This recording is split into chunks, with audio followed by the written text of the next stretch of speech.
Today on Hopped Up Beer Review, it is Macro Monday, and it is the first Macro Monday of the year. So Happy New Year, everybody. We're going to be reviewing Pabst Blue Ribbon from the Pabst Brewing Company out of Milwaukee, Wisconsin.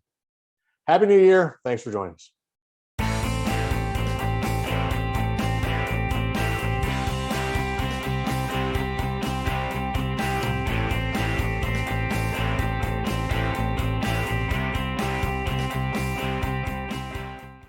Hey, everybody. Welcome to Hopped Up Beer Review. It is a very exciting Monday. It is the first Monday of 2023, Macro Monday, also the first Macro Monday. So we appreciate you joining us, checking out our show, the first show we're doing for 2023. So we're definitely excited to be here and do that. We're going to have a good one today on our first Macro Monday. I say good, we'll see how it rates. But the show turns out, yeah. Yeah, exactly. Yeah. I didn't necessarily mean the beer. I just meant, yeah. Anyway, be sure to like, subscribe, and cheers that notification bell, as well as check us out on social media. We would appreciate both of those. Come say hey in the Discord channel. It's just a chat room that is all for Hopped Up Beer Review, and we have a good time there doing that. I've got Andy in the attic. I've got Jay. What are we drinking today, gentlemen? Pabst Blue Ribbon. PBR. I mean, really doesn't need any intro. It's right there on the screen from the Pabst Brewing Company. So, and we're all three different. You're 16, I'm 12. I was about to say, I got the 16 bottle. ounce. I mean, Ben's got the bottle. All the labels, you get all the variations. Yeah. Look at that. You get the little hop leaf and fruit, the flower. Definitely nice to point out. Yep. All right, let's drink it. Bust in. Is this a twist top?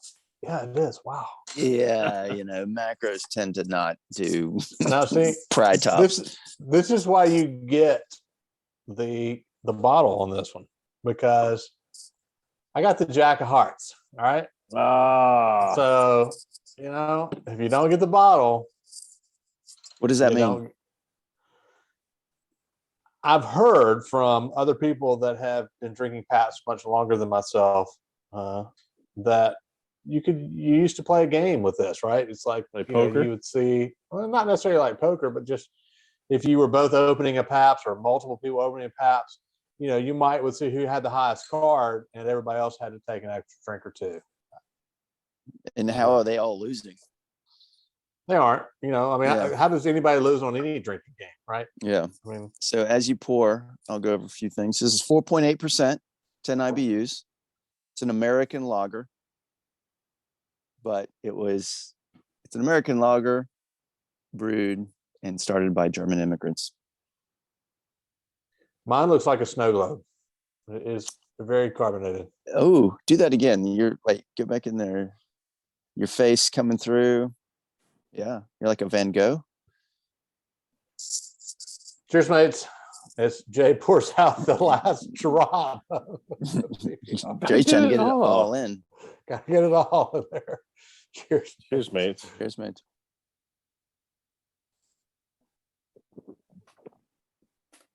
So, where do I start? There's a lot. Let's go back to the way back. Originally, it was not called Pabst Blue Ribbon beer, and we'll get back to that.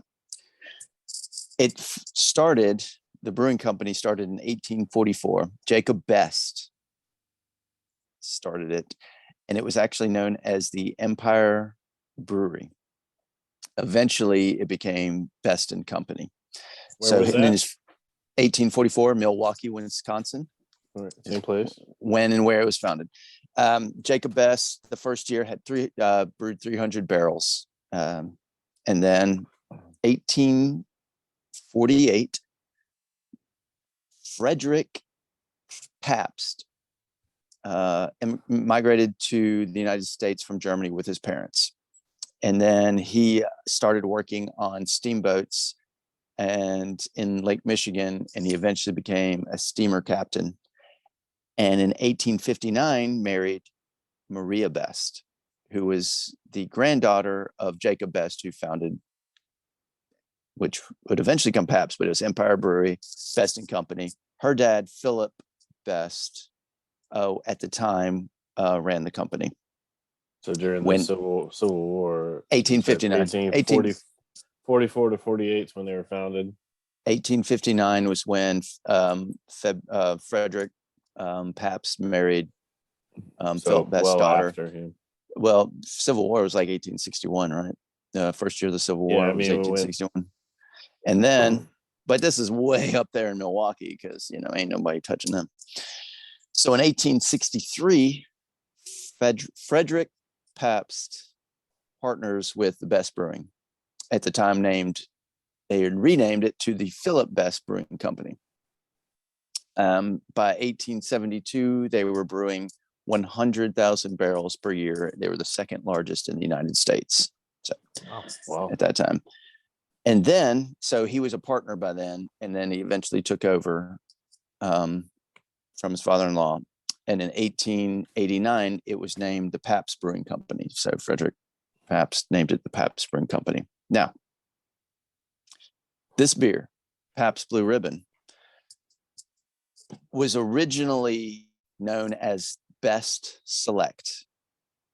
And then it changed to Pabst Select after he changed the brewery name. It did not get called Pabst Blue Ribbon until 1899. So it had been brewing for years because Frederick Pabst used to put, he had all the bottles have blue ribbons tied around the neck of them. And people between 1882 and 1916. So if you got a bottle of Pabst Blue Ribbon, it had, during those years, it had a blue ribbon around it. And it, people weren't calling it by its name. At the time, it was, when they first started putting the ribbon around it, it was still known as the Best Select. And people were asking for the blue ribbon beer. And so then he changed it to Pabst Select, and he's like, well, let me just change it to Pabst Blue Ribbon. So it's kind of neat how he was like, well, people know it as this. Let's give the people what they want. It was a premium beer, it was bottled.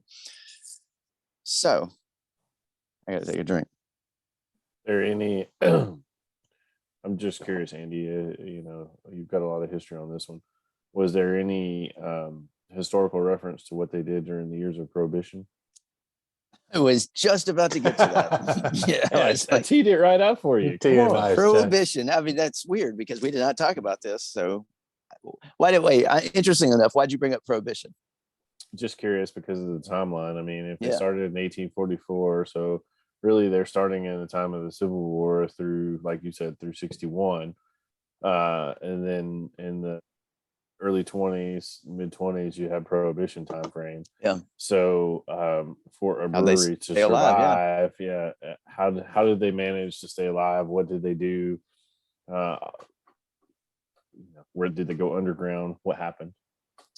You know what happened? What state are they in? Wisconsin. What else do you know Wisconsin other than beer?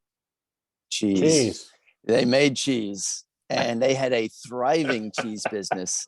So after Prohibition was repealed, they went back to making beer. And of all the companies that sold their cheese making industry to, Kraft. So Kraft bought out Pabst cheese making business. Made a fortune off that one. Yeah, I mean, it's just amazing. It's like, wow. Other interesting information. So from what I've found, and they still put it on the can as to where they're from, as Milwaukee, Wisconsin. Pabst does not brew in Milwaukee, Wisconsin, really. They moved, at one point, they moved to Los Angeles, and then they moved to San Antonio, and then they moved again to Milwaukee. But right now, they claim their headquarters is out of San Antonio, Texas. So what's the logic behind that, Andy? I mean, I would think Los Angeles would be extremely expensive, and cost of wages, they and had taxes, and everything else. different owners trying to, with different visions, trying to, increase sales, because there was a certain time that sales plummeted and they're trying to make Pabst relevant again. So LA, they try to make it a hipster beer. And it really, with a lot of art industry, music. And so it started to kind of resurge, and then cost, so they've moved around a bit. They went back to Milwaukee and did like a test brewery and things like that. But ultimately the headquarters, as of the recent research, they say they're in San Antonio. The can still says Milwaukee, which is interesting. So they still have something going on up there. Now, well, according to the bottle, it's a P.O. box at least. Yeah. Y'all, you may not realize it, but there's a lot of brands under the Pabst Brewing Company's label, and I had to write them out, and I'm going to go through all these. And when I went through them all, it's like all the old guy brands of beer are under the Pabst. You got Stroh's, Schlitz, Old Milwaukee, Schaefer, Blatz, the Duck, Schmidt. Then you get to Colt 45.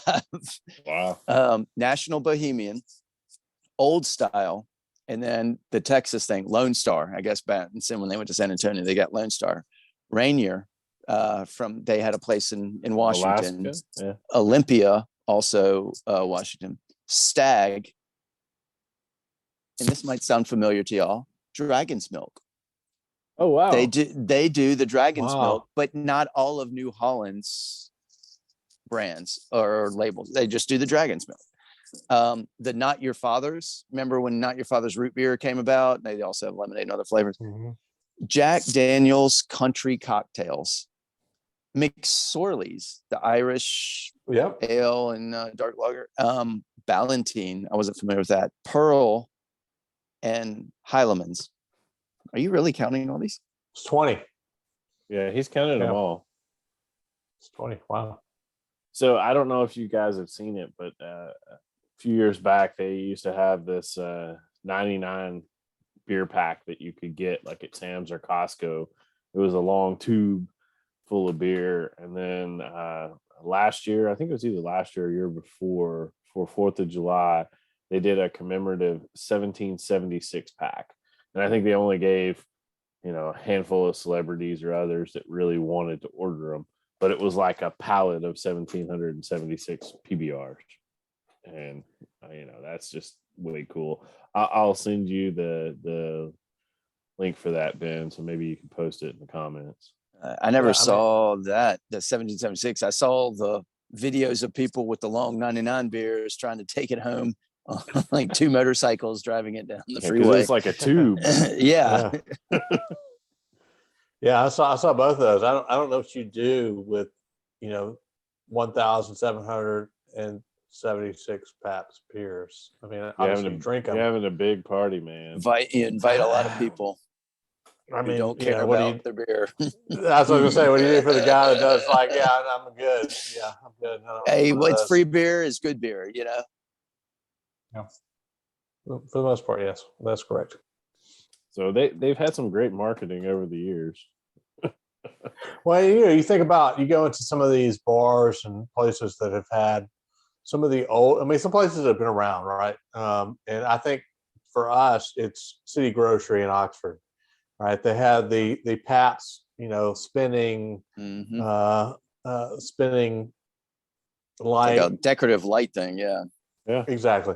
And I mean, those kind of things, like you just see them, and like, I mean, I would put one of those up in anywhere that I had, if I had like a little bar, or if I had an attic, where I drank. Pub shed, whatever. I'd love to have one of those up. I mean, that's like just a fantastic little piece of kind of bar art, if you will. So I'm curious, Ben, like when you lived in New York, how was Pabst viewed back then? Pabst was the great cheap beer that you could get in New York. I mean, you would get the $4, like the 16 ounce that you have, those kind of the tall boys. You'd get those for $3-4. And I haven't lived in New York for 9 years now. Yeah, $3 or $4 for that in New York. It's an expensive town. 10 years ago. When I'm traveling, I see it, and even locally in the Huntsville area. Yeah, it's one of their happy hour beers. They'll say, $3 16 ounce or pint PBRs, or DC or Albuquerque or Colorado Springs or Annapolis, all these different places that I visit over time. Yeah, I see it. They're happy. I see it advertised like that here. It's advertised as inexpensive, but premium beer. So they'll do specials on it. On college nights or whatever, like $2 for a bottle. So, I mean, I'll tell you, if I was in a bar in New York where I knew the prices were going to be a little bit higher than maybe the next bar down the street, right? It wasn't uncommon to have a $4 PBR and be happy about it, right? I mean, when the other PBR, option, be happy, it's cheap.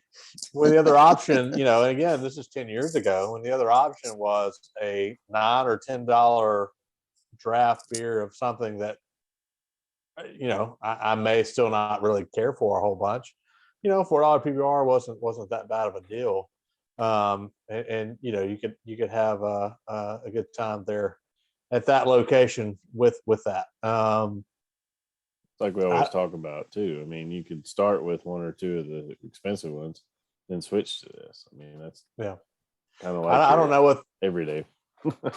Yeah, I'd be interested to see what the craft beer on draft is like in New York now, and even what the PBRs go for as well. So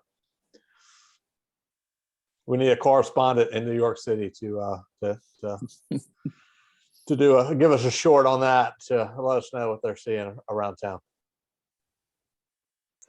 All right, let's go around and give this one a rating. I think we've dilly-dallied enough on the PBR here. Andy, what do you think about Pabst Blue Ribbon? Well, based on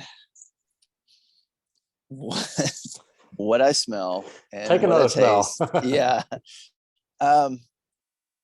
And after having our other macros like Budweiser and Coors, and then getting through the Brewers Advent calendar and seeing like the Helles and the Pilsners, and it's like I'm trying just like, what did these German immigrants that came over and started the businesses here in the US? It falls short for me. It's like corn. All I get is the corn taste, corn smell. I give it a 5.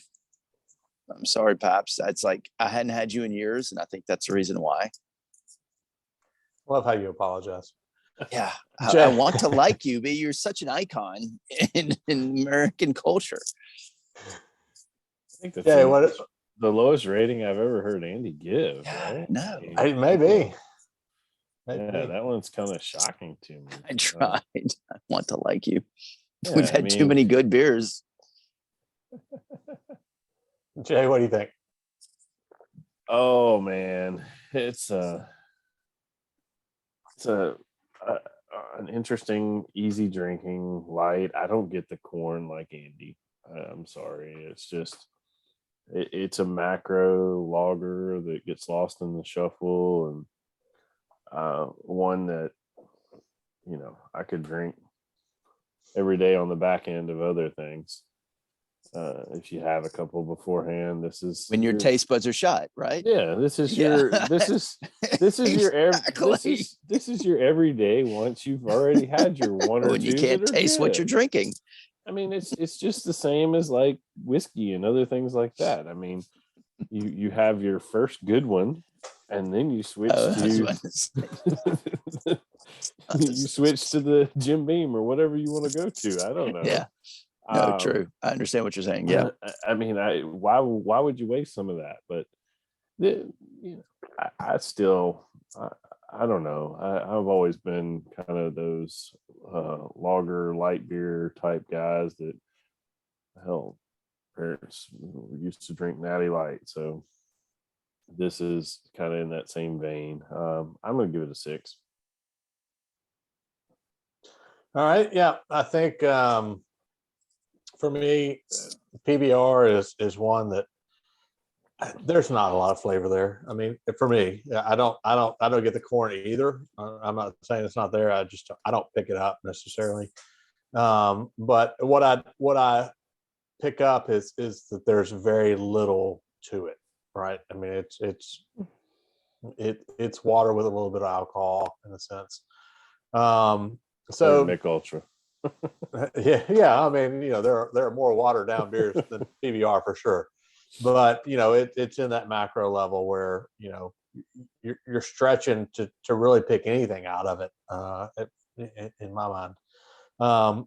That all being said, I'm with Jay. It's one that I can go, and if I live in New York City and it's $4 PBR day or $2 PBR day, or maybe nowadays $6 PBR day. I can have a few PBRs and be okay. And it could be the first beer I have, which, I don't know that I say that about a lot of macros. So all that being said, it's still a macro. It's still very a watered down beer. 6 for that for me too.